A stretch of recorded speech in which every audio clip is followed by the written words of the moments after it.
All right, everyone. The Arizona Democrats have voted to officially censure Sinema for, not voting in favor of eliminating the filibuster. Now, let's look at the stupidity with which they're operating. We got to dissect this because it's quite complex here.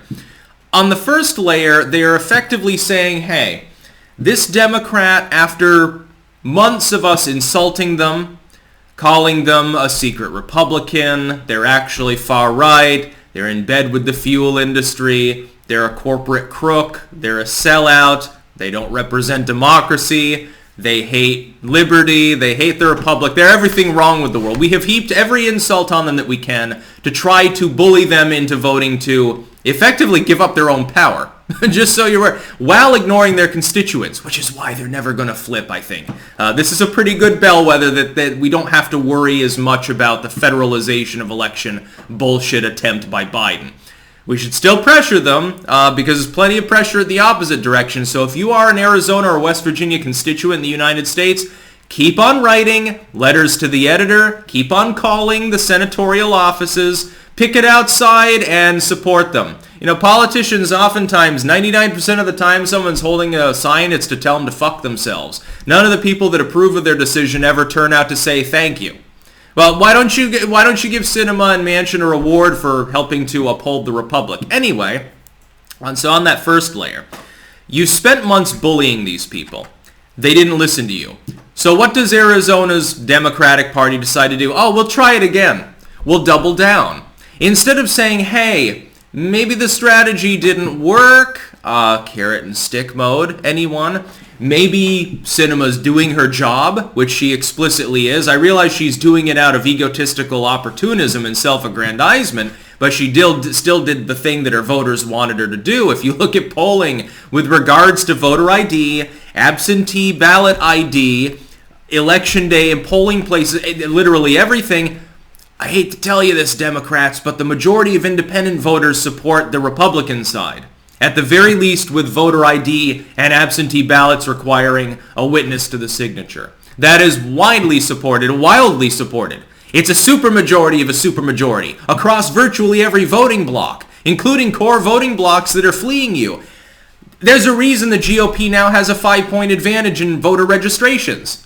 There's a reason. They went from a 9-point deficit a year ago to a 5-point gain. Don't you think that this shows that Sinema and Manchin are the ones that aren't causing this problem? So, which is it? 48 moron leftists, a moron leftist VP, a moron quasi-leftist president, a bunch of leftists in the House that won't shut up. Which one is more likely? That preponderance of people within your party are the ones causing problems, or two fucking people in the Senate? Two people caused all your problems. You're going to blame it on them. Manchin and Sinema. If it weren't for them, everyone would love us. No, I'll tell you what would happen. They saved themselves, and they kind of saved your party a lot of trouble. If you had proceeded with the election nationalization attempt, you would have been immediately injuncted by a federal court because it countermands the 10th Amendment. SCOTUS would side with the federal court that injuncted you, which means it wouldn't actually be in effect. They'd probably fast-track it for before the midterms. So it wouldn't benefit you anything. You'd get egg on your face. It would be one more failure for the Biden administration, and you could run around in circles blaming the Supreme Court that got stacked by Trump while accomplishing nothing, giving your voters nothing. But Manchin and Sinema gave their voters something.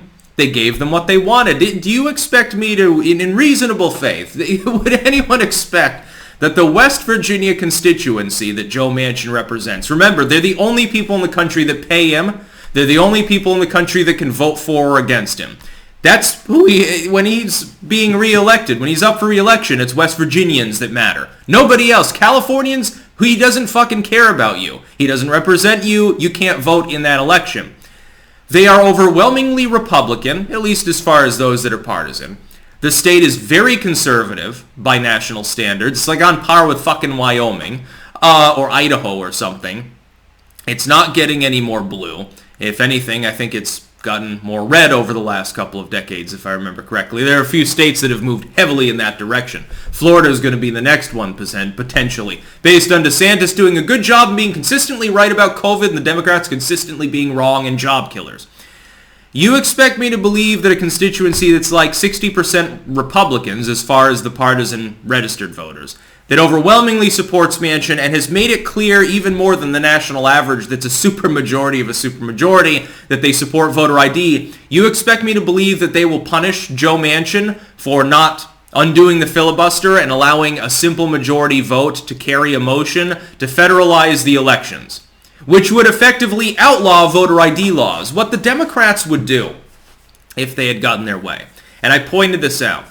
It's not about, hey, we're going to make sure that there are enough polling places. They could go into a red county. Keep in mind, this is a federal level election. Every vote counts with regards to the presidency and some of the other races. They could go in and they could move the polling places at the last minute. They could go into a red county and take half the polling places away. Well, we don't need this many. It's a rural county. They would be disenfranchising GOP voters. Nobody's disenfranchising Dem voters because they tend to be compacted in those urban areas where a few polling places is fine anyway. Just to be clear, as far as the actual land area involved, you don't need as many. We have not seen systemic problems in the last election or the elections before that with massively crowded lines. Yes, there are always a few polling places that are overrun on election day. That can't be helped. 99% of them, things go off without a hitch, and there's no reason to believe that it's a significant impediment to voting. The majority of people, they go in, they fucking get their paper, they fill it out, and they leave. It is a very quick process. There's no reason to change that situation, with the exception of making sure to defortify the state elections by forcing voter ID. I'm sorry, but there is nobody in the United States who can legitimately say, unless they are outright homeless, there is nobody who can legitimately say, I'm not able to get a non-driver state ID. It's like $15 fucking in many states. I think the maximum is 45. In most states it's 15, 20 bucks. And 99% of them have driver's licenses anyway. So what's the impediment? If they want an absentee ballot, they should be an absentee. They should be absent. That's kind of the fucking point. They're deployed overseas. They're a diplomat. Their work, they do translation work. They're going to be in China for 2 months. They can't come back. Get an absentee ballot. But if you're not an absentee, if you're just saying, well, I don't feel well today, I'd rather vote by mail, fuck you. Get off of your ass and go to the polling place. No, the coof is not an excuse for you to be fucking goddamn lazy. If you're that low info and care that little, you shouldn't vote. You shouldn't get a ballot at all, absentee or otherwise. Stay home. Don't bother voting. Nobody needs to hear your opinion because your opinion is probably stupid. Sinema gets censored by the Arizona Democratic Party. She's laughing at them. She gets extra attention, showing her constituents the support voter ID and witnesses for absentee and don't want to fuck with the election system. They're going to support this. I love it when they threaten to primary her. Yes, sure, certainly. Incumbent advantage, popular opinion on mainline issue. I don't know what she thinks about critical race theory, and I'm sure she'd have a focus group to tell her what she thought about it. She is Clinton-esque, but here's the difference. The Clinton Democrats understand strategy, which means sometimes they do what the voters want them to do anyway. They do what's right, but only for self-serving reasons. As opposed to the leftoids, they consistently do what's wrong regardless of what anyone thinks. They think they should be able to undo a long-term Senate rule in order to effectively cripple the concept of having a bicameral Republican system in the first place. There'd be no point. If you just have two rubber-stamping partisan edifices, the House and Senate, you might as well just get rid of the Senate. You might as well just get rid of the legislature entirely and just have a two-tier system. You have an executive that you vote for nationally, and then you have a bunch of justices rubber stamp what they say. Fuck Constitution, fuck everything. We'll just be commies. Effectively eroding the Senate would accomplish that, by the way. What we should do is go back in the other direction. I think the Senate should no longer be voted for by popular vote. I think we should return to the original system whereby state legislatures voted them in. They determine who the senators are. I don't think that the people should decide who the senators are. The whole point is to slow down the process and be more solemn and have more pomp and circumstance and more respect for tradition. This is the whole fucking point. The House is a bunch of animals. It's like watching a drunken fraternity party. It's just pure politics. That's all the House was meant to be. That's by the way, the reason why they established a Senate, just so that we're aware.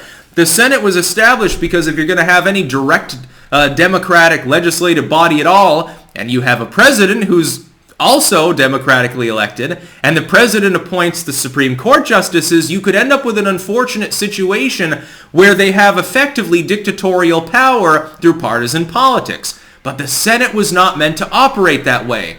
In order for the Senate to be part of that overriding, hyper-democratic, arguably authoritarian, tyrannical system, the senators, which were voted for by state legislatures, that means you also had to have a supermajority of states under your command. You couldn't just have a simple 51% of the public established as a de facto partisan dictatorship.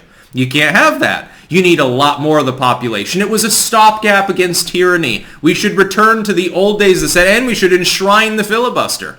At the very least, the you have to talk the whole time filibuster, that should be enshrined in the Constitution, thus slowing things down more permanently. If something can't get 2/3 majority in the Senate or whatever, then fuck it. That's not necessary. That's about all. Peace out.